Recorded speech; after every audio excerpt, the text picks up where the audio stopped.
अनुप्रस्थ स्थिर तरंग। हम तार में स्थिर तरंगों का अध्ययन करने जा रहे हैं और तार में हमेशा अनुप्रस्थ स्थिर तरंगें ही उत्पन्न होती हैं। तार के दोनों सिरों को खींचा गया है, वे दोनों सिरों पर कस दिए गए हैं।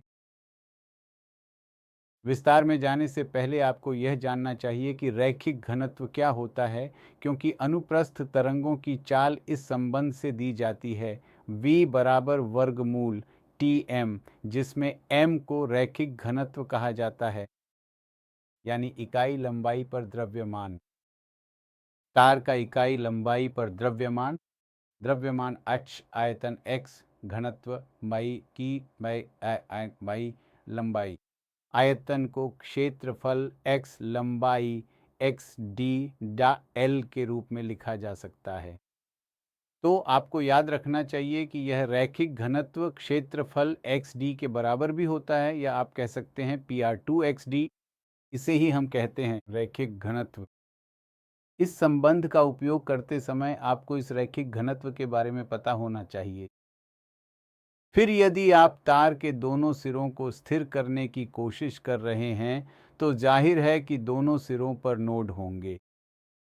जैसा कि खुले अंडरगन पाइप के मामले में हमेशा दोनों सिरों पर एंटी नोड होते हैं, यहाँ हम कहेंगे कि सिरों पर हमेशा नोड होते हैं और दो नोड्स के बीच की दूरी λ/2 होती है। दो नोड्स के बीच निश्चित रूप से एक एंटी नोड होगा। एंटी नोड का अर्थ है अधिकतम विस्थापन और नोड का अर्थ न्यूनतम। तो यह न्यूनतम संभावना है, यानी सबसे कम संभव आवृत्ति केवल इसी स्थिति के लिए होगी।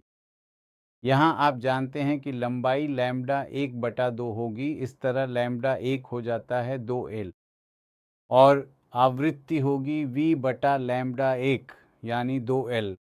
अब यदि आप इस v को RHOT/m से बदलना चाहें, तो आपको मौलिक आवृत्ति या प्रथम हार्मोनिक के लिए अंतिम संबंध मिल जाता है। ये होगा 1/2L ρT/m।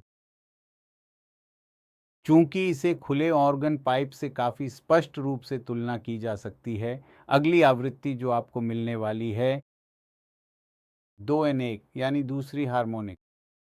इसमें हमें सभी हार्मोनिक्स विषम और सम मिलेंगे, जो कि बंद ऑर्गन पाइप के विपरीत है। बंद ऑर्गन पाइप में आपको पता है कि केवल विषम हार्मोनिक्स की संभावना होती है, लेकिन यहाँ खुले ऑर्गन पाइप और इस तनावयुक्त तार के मामले में आपके पास हमेशा सभी हार्मोनिक्स विषम और सम की संभावना होती है। तो N2 होने वाला है 2N1, ये पहला ओवरटोन और दूसरा हार्मोनिक है। इसी तरह N3 तीसरा हार्मोनिक और दूसरा ओवरटोन होगा। N8 यहाँ 8N1 होगा, यानी 8वां हार्मोनिक और 7वां ओवरटोन। आइए इसे सामान्यीकृत करें यदि आप P1 लिखना या नोट करना चाहते हैं। P1 हार्मोनिक का मतलब है कि हम वहाँ NP लिखेंगे, ये बराबर है P/2L √T/am। यहाँ एक बात ध्यान देने योग्य है कि अगर आप यहाँ 3 लिख रहे हैं तो ये तीसरा हार्मोनिक है, आप यहाँ P लिख रहे हैं तो ये P1 हार्मोनिक है। एक बात स्पष्ट है कि पहले हार्मोनिक में आपके पास केवल एक लूप होता है और उस लूप की पूर्णता यहाँ काफ़ी स्पष्ट है। ये दूसरा हार्मोनिक है, इसका मतलब स्पष्ट है कि वहाँ 2 लूप होने चाहिए।